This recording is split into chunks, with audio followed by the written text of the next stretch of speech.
Welcome back all. Dr. JC here, week 9, part 2. We're going to go briefly here, a few minutes, but I want to focus more specifically on social and cultural aspects of antebellum American history, or the early and middle decades of the 1800s.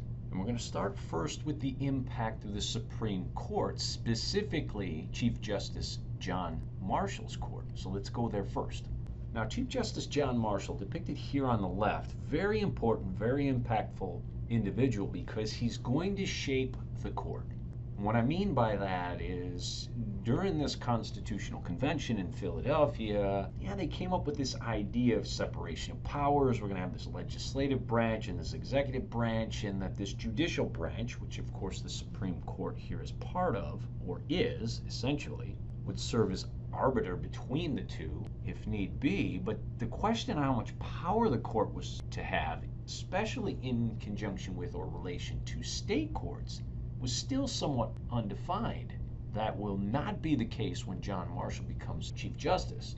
And he's going to sit for quite a period of time. You think about it, he's going to be appointed Chief Justice during Jefferson's presidency and serve all the way through into Andrew Jackson's second term. So we're talking about Jefferson, Madison, Monroe, John Quincy Adams, and Andrew Jackson, 5 different presidencies. And during that time, spoiler alert, John Marshall is going to do everything he can to position the U.S. Supreme Court as a co-equal to the legislative and executive branches. And he's going to do that by positioning the court as the final word on any litigation that might come before the court. That the federal courts will supersede, trump, be more powerful than state courts. We're going to see that under John Marshall's watch.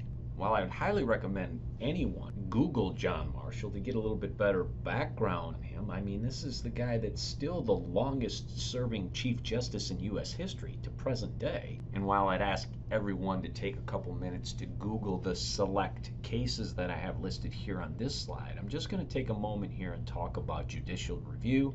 And a little bit later in this lecture, we'll talk about the way the Marshall Court dealt with questions brought before it in relation to the Cherokee Nation. Now, as it relates to judicial review, this landmark ruling in 1803 in Marbury v. Madison can't be understated. The Marshall Court's ruling essentially said that the U.S. Supreme Court is the only legal power in the United States that has the ultimate ability to determine if any sort of statute, treaty, any sort of administrative regulation, anything that's done could violate existing law, a state constitution, or even the U.S. Constitution. It's the Supreme Court that has the ultimate say, period. And if that doesn't cement the judicial branch's co-equal power, let alone its power in relation to state courts, I don't know what does. So in relation to this larger discussion about nationalism and sectionalism, this is entirely national, 100%. And I want to pivot a little bit. We'll come back to the Marshall Court when we talk about Cherokee removal a little later. We'll want to take a few minutes to talk about the collective soul of America, so to speak, its spiritual and ideological movements that are going on from the 1820s through the 1840s and into the 1850s. Now, you may recall we talked about the democratizing effect of spiritual awakenings when we talked about that first Great Awakening. Well, understand that's going to continue when we get into this second Great Awakening. And it's important to tie this second Great Awakening into the market, transportation, and communication revolutions as well. We talked about the impact of those revolutions, evolutions really, right, on growth and expansion of business and trade. Its impact on developing a middle class. Well, this will be the same middle class now that is undergoing a spiritual awakening as well. Not necessarily weighing money and morals, right? But recognizing I'm achieving a certain degree of comfort for myself and family, and I've got some discretionary income. Maybe there are causes that I can help contribute some money to.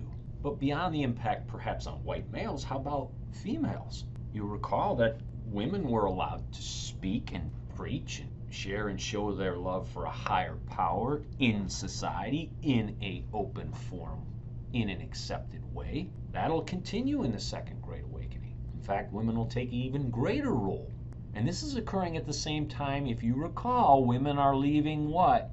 That old Republican motherhood model, going to work in the factories, achieving a degree of success socially and otherwise, if less so politically, at least for now, and taken together translates in an opportunity to perhaps themselves get involved in reform movements, looking at some of the social ills that this transportation market and communications revolution have created.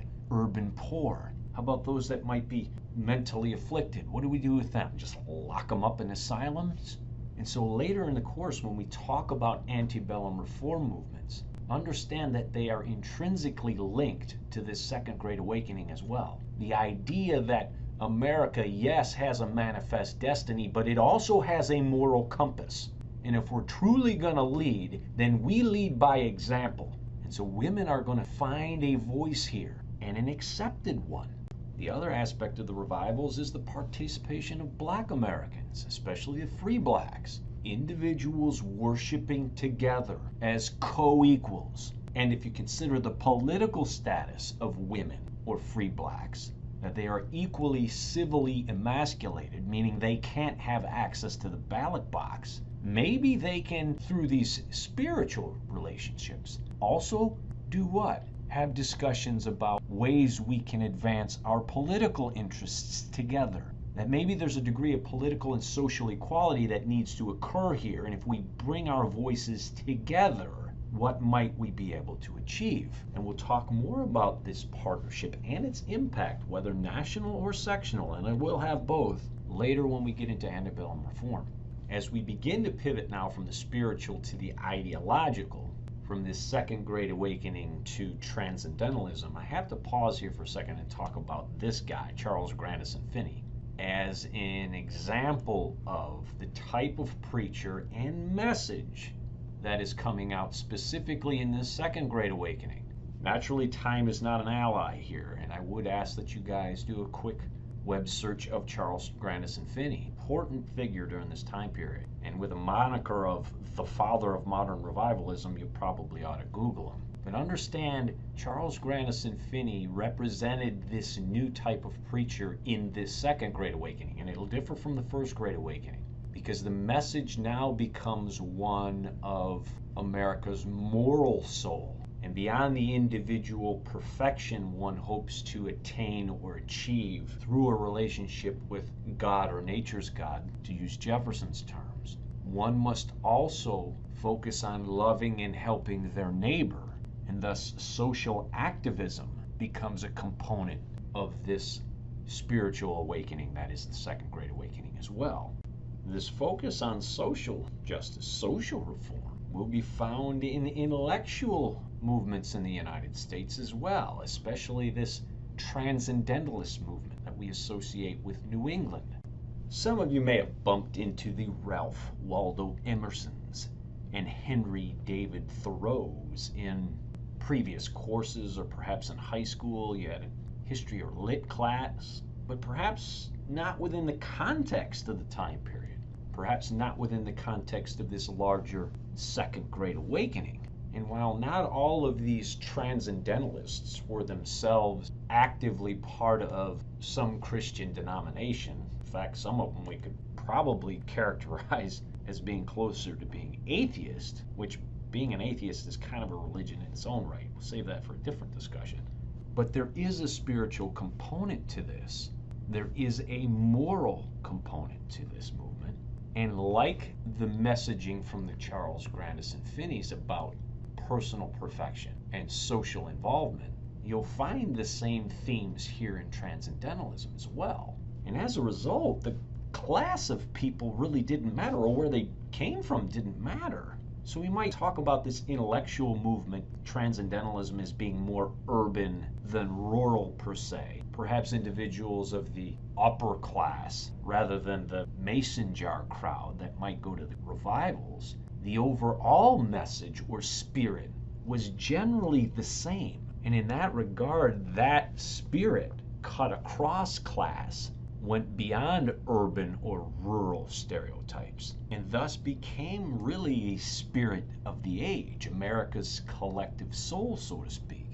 Before transitioning into the last component of this lecture, the Cherokee removal question, and bringing back in the Marshall Court, which we started with, I wanted to briefly highlight the differences in transcendentalist thought as it relates to how one goes about trying to impact or affect social reform or social justice. We can use the differences between Emerson and Thoreau here briefly to highlight that. While both Emerson and Thoreau would believe in natural rights, the idea that all individuals are born free, equal, and independent, and that the individual really matters.